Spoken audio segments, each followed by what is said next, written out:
Good morning, Robertson Wesley. This is Shiloh. My pronouns are he and him, and I'm here today to talk about some affirming reflections. And today's topic is Transgender 101. I know at the beginning of the pandemic, I did a story time where I shared a little bit of my story and how I came out and how I transitioned. But today is going to be a little bit more different. It's going to be more factual. I'm going to give a lot of information about what transgender means and how people do transition. So it'll be a lot more boring, not so much story-based, but more factually based. I want to preface and share to people that if you have any questions, please feel free to throw them into the comments.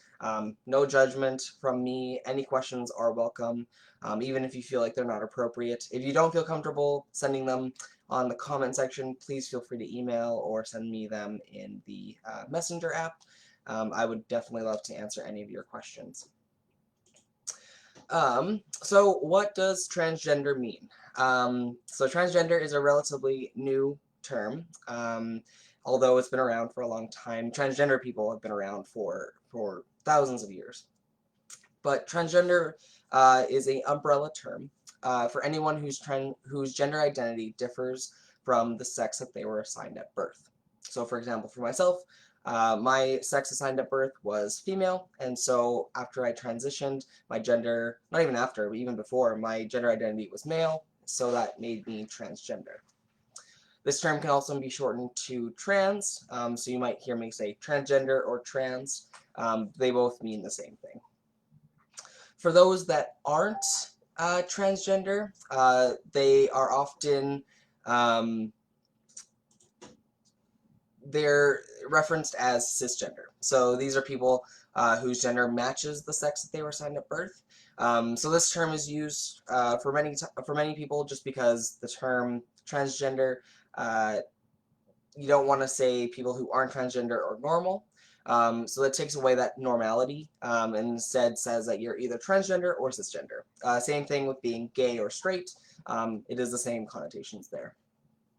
One thing I want to preface is there are a few ways that people like to use the term transgender that are not grammatically correct or are just plain wrong. So some of those are saying transgenders. That is not correct. It's transgender, just no S. Even the term transgendered with the ed at the end, that is also not correct. Transgender is a noun, so ed wouldn't really work. It'd be like me saying that I have a blacked friend or a whited friend. Those terms don't really match, and so same thing with transgender. Is transgender, not transgendered. Also, some people get confused with the term transitioning, and sometimes I've heard people say transgendering. That is also not the correct term. Someone is either transgender, so you can say a transgender person or someone who is transgender. And when it comes to the transition, you can say that people either transition or are transitioning. So those two are separated. You don't combine them. It's the noun and then the action that trans people take is a transition. So the term transgender is a relatively new term, but in the past, those who desired medical assistance to transition from one sex to another used to call themselves transsexual. So later on, we see even now that more and more trans folks do not want to fully transition. I'm going to put that in air quotes because there is no full transition, but in the past it was considered a full transition if you got hormone therapy and surgery. And so folks that didn't want to go that far in a transition, that is why the term transgender became a lot more popular. Because transsexual was mostly meant for the folks that already did a full medical transition. People still today use the term transsexual to identify themselves, but it isn't a term that is used for using for a general reason.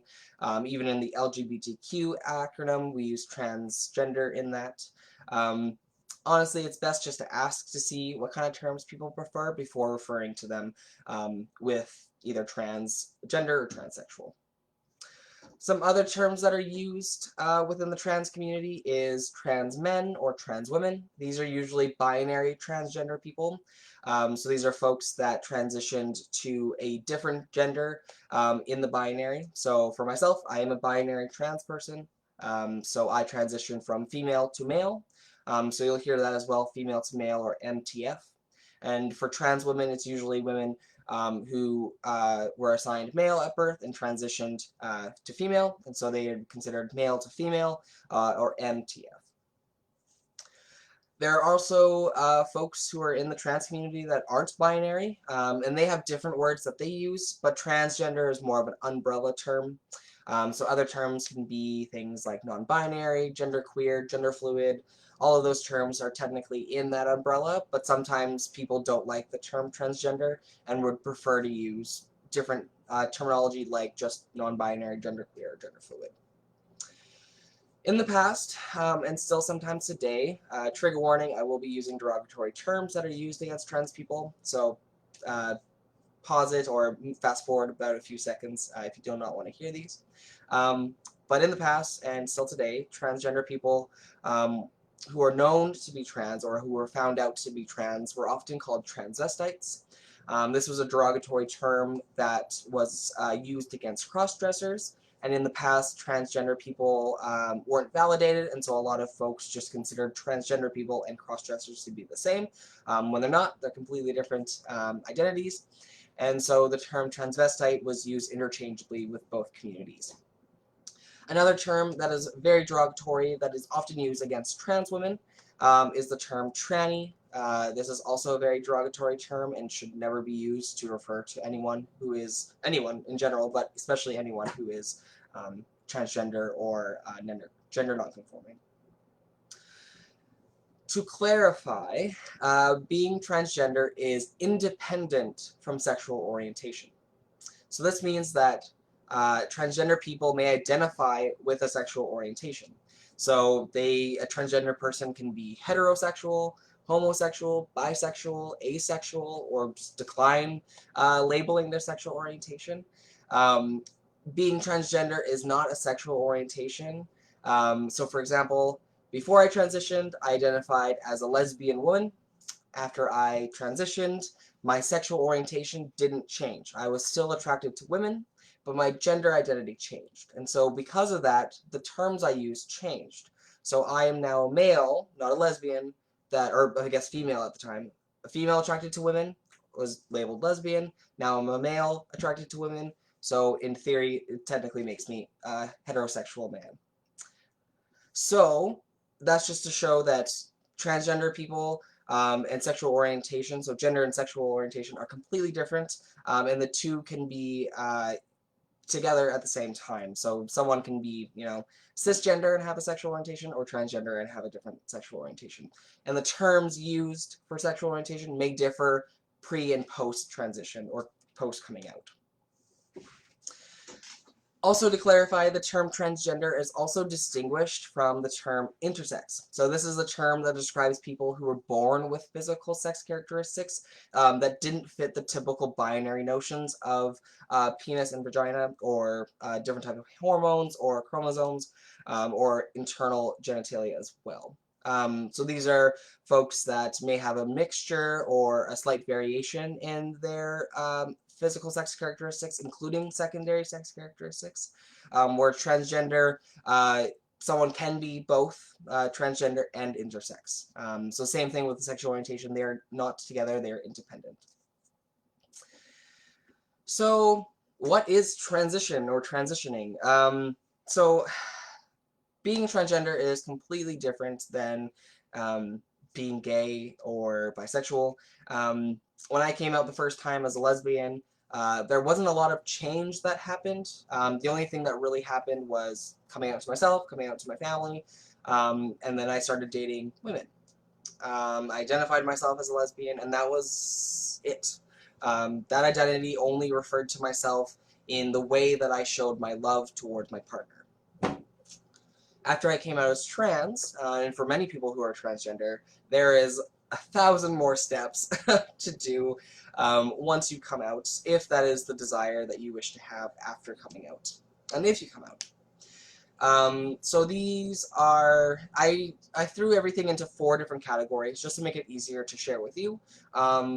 It's not in a particular order for most people. This is just the order that I went in. But a lot of these things happen either before, after, or during the same time. So the first category that I threw transition into is personal transition. So this is where folks come out to themselves. This is where you start to question your gender identity, start to question things, research, watch videos, go to groups, kind of talk to people, and eventually coming to terms with your gender identity and coming out to yourself. Once this happens, many folks desire to pick a new name and new pronouns.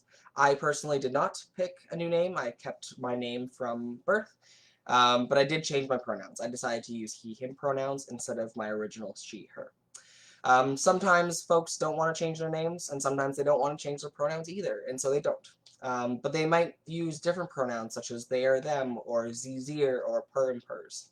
So there's multiple different pronouns that folks can choose, and they don't even have to choose one. They can choose 2, 3, or use any or all pronouns.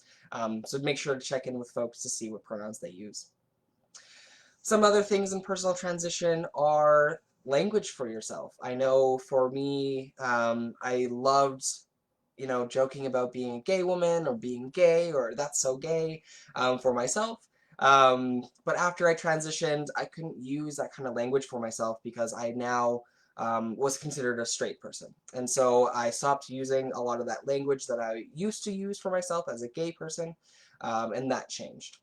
Some other things that people might change too would be things like mannerisms or clothing or makeup or anything that has to do with physical appearance or physical actions.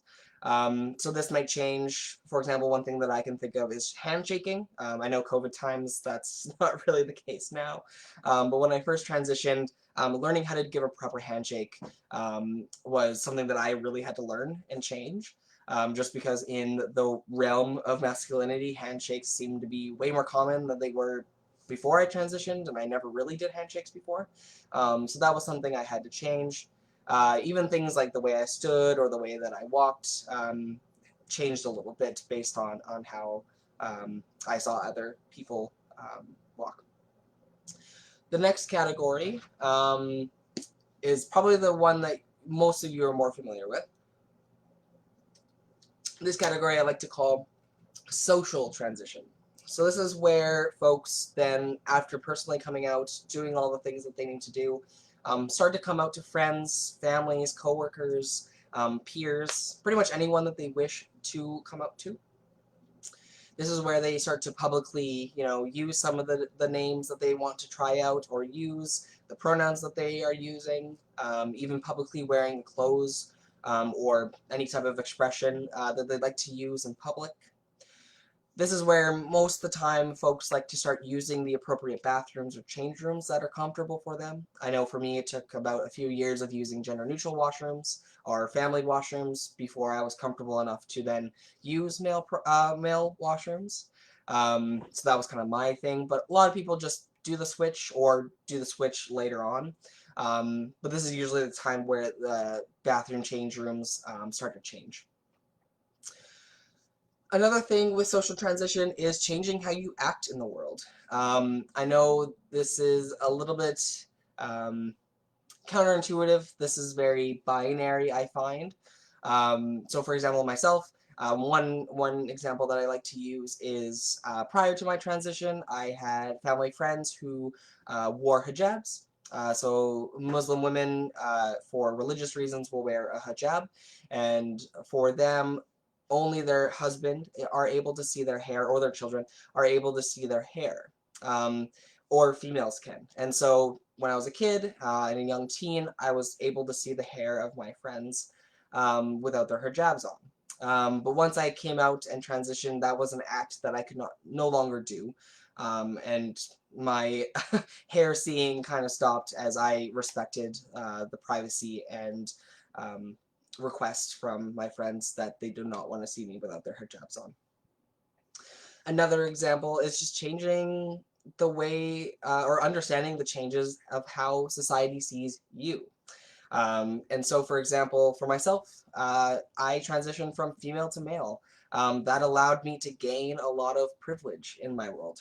I was seen with a lot more respect. I was heard a lot more. I got 2 raises and a promotion. So if that just shouts patriarchy, I don't know what does.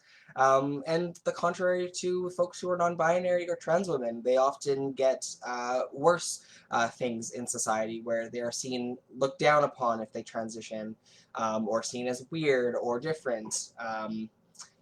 And so understanding how you act and the way that people see you are often ways that contribute to how people socially transition.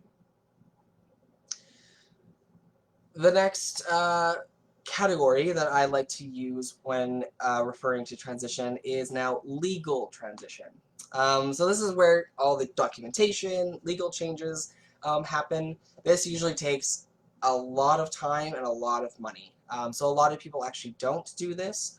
I know so many folks who have been out for years and still haven't done this, just because of the hassle it takes, the money it takes, and the time and energy it takes. I thankfully was able to do it. So the first thing that usually happens is a name change. This happens in the province, so I had to go to the Alberta registry and get a name change form, fill that out, and sent it in. Cost a few $100s. And eventually the name change will happen. So for me, I just changed my middle names, and so I still had to do the name change process. At the same time, I was able to do a gender change. So this is another form in the Alberta Registry that I was able to fill out and hand in. Again, it cost money, and I was able to get a name change and a gender change certificate. This took a few months to do it. It was a lot of hassle of trying to fill out those forms. I even had to get letters from my doctor and letters from a psychiatrist to prove that I was changing my gender based on being transgender and not because I just wanted to. So there's a lot of loopholes that I had to jump through, or even just things that I had to go through just to get those done. And this is more so just to change things in legal registrations, but also things like IDs or passports. Those things needed the name and gender changes done beforehand. So this is a very Alberta understanding. Every province is a little bit different, but relatively the same with filling out forms, handing them in, paying money, and getting your new identifications back. In the past, you were actually supposed to do a full transition. So it meant you had to go on hormone therapy and have bottom surgery. So this meant that you had to be sterile in order to gain access to legally changing your gender. Now that has been revoked for a few years now, and you no longer have to have bottom surgery in order to legally change your gender. Things such as passports and SIN numbers, those things, the SIN number doesn't change, but your gender and name will change. Same with passport, the gender and name will change, and those can be done federally, so usually just go to the Canada place and get those filled out, fill out the forms, and get your new cards and your new passport. Again, cost money. Other things that are usually free to change would be things like banks, bills, phone bills, Epcor bills, anything that you sign up with, emails, social medias, anything that has to do with your name and gender are often changed here. And this is based on your location and where you are and what's closest to you and what you use. So that's pretty much it for legal transition. Just takes a lot of time, a lot of effort, and a lot of money is all I can say about that. And the last and most invasive parts of transitioning is the last category that I like to describe as physical transition. Many call it medical transition. I don't really like to call it that because a lot of it isn't certainly medical, but it is more physical in my mind. So the first thing that usually causes folks who are trans to want to transition medically or physically is having gender dysphoria. So gender dysphoria is often understood as a psychological disorder in which folks feel like their gender doesn't match their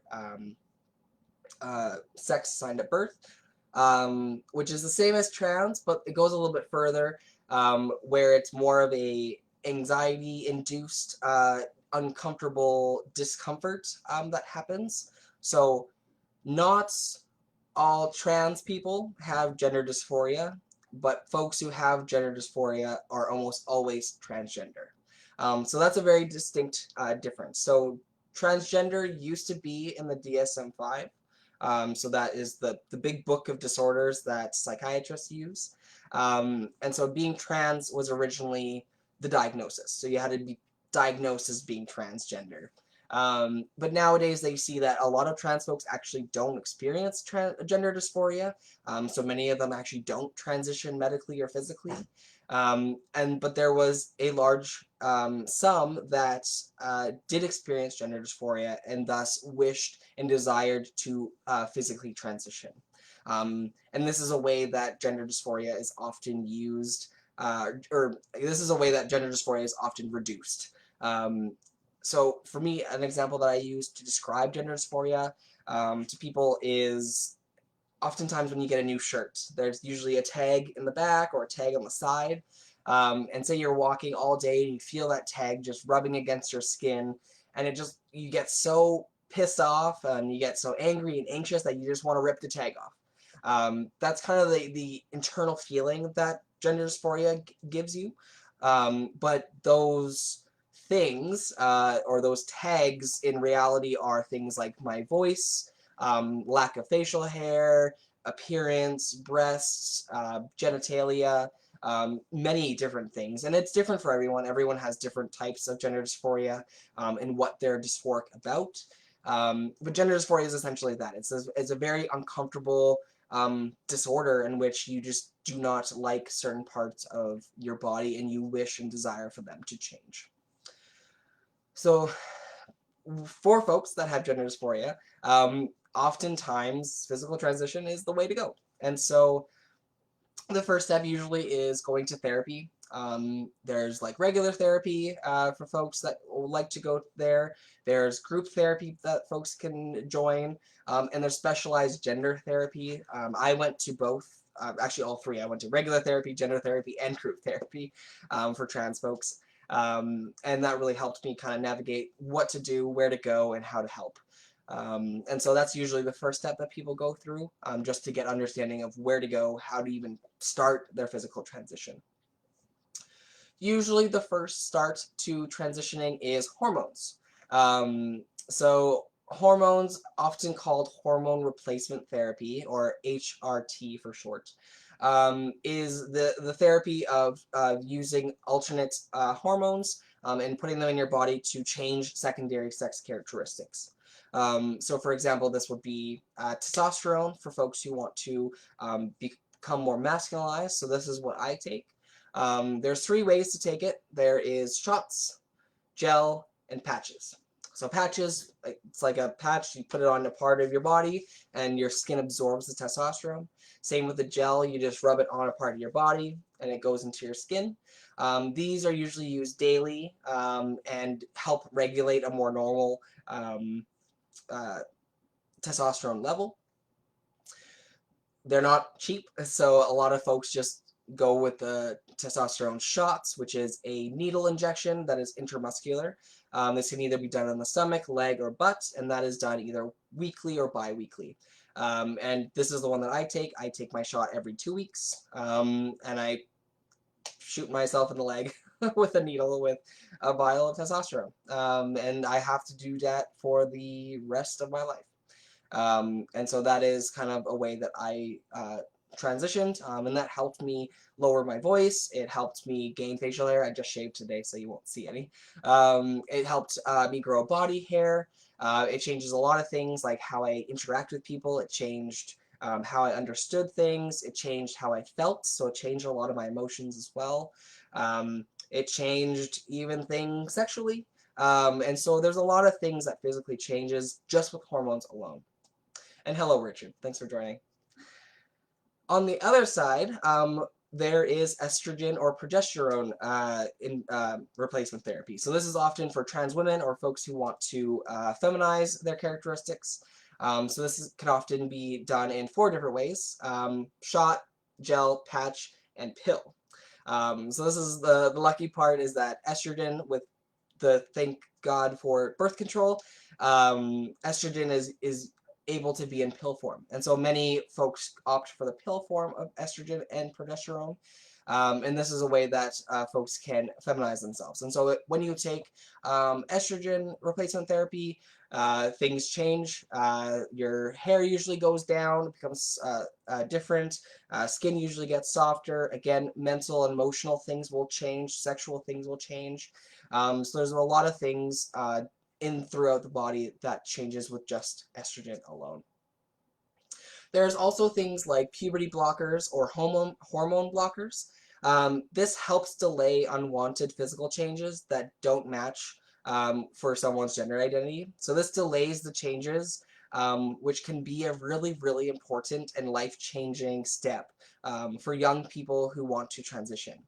So this is mostly for folks who are pre-puberty. So this can be trans folks who are young of age or in their early teens. And this allows more time for children or teens to kind of decide whether they want to or how they want to transition. And this just helps because then you're not fighting against hormones. So for example, especially for trans women, if you were born with testosterone and you are past puberty, oftentimes the voice gets deeper. And unfortunately with estrogen, hormone therapy, the voice doesn't change for folks who take it. Only with testosterone will the voice change. And that is because testosterone grows the cartilage, whereas estrogen doesn't take it away. And so for youth that are wanting to transition and take, hopefully in the future, take estrogen, it is often crucial for them to take puberty blockers to hinder the voice from deepening any further than it already has. So this is a really great way to, just give children more time to decide instead of letting them go through puberty, which is often very traumatic. And I know it's traumatic for us because it's traumatic for everyone. So yeah, so that's the overview of just the hormones in general. And now there's surgeries. So this is usually the last step. Sometimes it might be one of the first. It depends on where you are and how fast you are able to transition based on where you live. But for trans women and trans men, I know unfortunately these surgeries are categorized in a binary sense. Hopefully we're able to change these categories. But for folks who are female or assigned to female at birth and want to transition and be more masculine, there are certain types of surgery. So there is top surgery, and so top surgery is usually the removal of breasts. And so this can be done with areola surgery or just mastectomy. So areola is where they cut around the nipple and down, just take everything out and sew everything back. That's usually with folks who have very small breasts to begin with, and the nipple is usually kept intact. Folks who have, unfortunately, larger breasts will have to get a mastectomy, and if they want to, that is. But if they do desire top surgery, mastectomy is usually the only way. And this is the one that I had. This is where the nipple is taken off. 2 large cuts are done underneath the breast tissue. Everything is taken out, the skin kind of trimmed, sewed back on, and the nipples are then skin graft on a different place. So this is what I had. If anyone wants to see photos, you can just take a look at my Facebook page, or message me and I can definitely send you those. There's also bottom surgery. So this is a lot more complicated, unfortunately, for folks who are assigned female at birth. So bottom surgery, there's only really 2 main surgeries. There's metoidioplasty. Censor warning, this is going to be a little gross potentially for folks, but if you're comfortable talking about genitalia, please stay. So for folks that want to get metoidioplasty, it's usually where they cut the ligaments in the clitoris to allow it to grow larger. And so that's it, essentially. There's also, what's the other one called? Phyloplasty. There we go. And phyloplasty is where they take a skin graft, either from the arm, so right here, or the thigh, and they pretty much make a penis out of the skin graft that they took from either the leg or the arm. And this can be used for peeing and for having sex. So they elongate the urethra, and it's usually done in 3 different separate surgeries. So it's a very long and complicated surgery, but many people do get it, and it seems to be working for them. There's also a hysterectomy. So this one's not considered bottom surgery, but technically close to. So folks might get a hysterectomy. I've gotten a hysterectomy. For many of you, you might know what this is. It's very common for folks who have ovarian cancer, um, cis women who are often in older of age will often get hysterectomies. So this is just the removal of the ovaries and the cervix and the uterus. This used to be done by just cutting it open and taking them out, but now it's done with liposcopic surgery. So this is where they just do quick little incisions all around the stomach and use different tools to just kind of pull them out. And so that's usually a few hours, and it's a day surgery essentially. And so I've gotten that one done as well. So if you have any questions about that, please, my inbox is totally open. For folks that were assigned male at birth and who are wanting to transition and become more feminized, there are a lot more surgeries. So trans masculine folks often only have those few, but trans feminine folks often have a large variety of different types of surgeries that they can go to. So one of the most common ones would be breast augmentation. So this is usually considered as like implants. So this is where they help uplift the breasts. Usually when they take estrogen, they already do grow themselves, but this is to make them a little bit bigger if that is desired. There's also facial feminization, where they will chip some of the bone in the face and just kind of change a little bit of how the face looks. There's also thyroid cartilage reduction. So like I mentioned before, unfortunately, for folks assigned male at birth and weren't able to use puberty blockers, the cartilage around the thyroid increases, and that deepens the voice. Unfortunately, that cartilage cannot be removed through hormones alone, but thyroid cartilage removal surgery can help trim some of that cartilage, and it'll feminize or at least heighten the voice of that individual. There's also laser hair removal, so things such as around the face for some trans folks, or even throughout the body is also done. And last but not least, there is bottom surgery for male assigned or folks who were assigned male at birth who are trying to transition and be more feminized. There's a variety of different type of surgeries for them. So things that they could use are pectotomy, penectomy. So that's removing of the penis. There's vaginoplasty, which is creating a vagina, labiaplasty, which is creation of the labias, clitoroplasty, creation of the clitoris, and erectotomy, which is the removal of the testicles. So there's so many different types of surgeries. Usually the first 3 are done where they'll remove all that is there and just create a vagina out of what is there. So this is usually where they then cut the shaft and then insert it to create a vagina wall. Very interesting. There's tons of videos on YouTube. So if you do want to take a look at that, censor warning, they are quite graphic if you do find some that are more medical, but there are some that are more cartoon or informative. So definitely take a look if you're interested, but if not, that's totally okay too. So because these surgeries are often binary, oftentimes folks who are not binary trans people or want to, not identify with being male or female, oftentimes they would have to lie and pretend to be a certain gender, so either male or female, in order to get the surgeries that they would desire. So now that's not so much the case. Anyone who has gender dysphoria, regardless if they are a binary trans person or if they are non-binary, gender fluid, gender queer, they're now allowed to, use whatever surgeries that they so desire.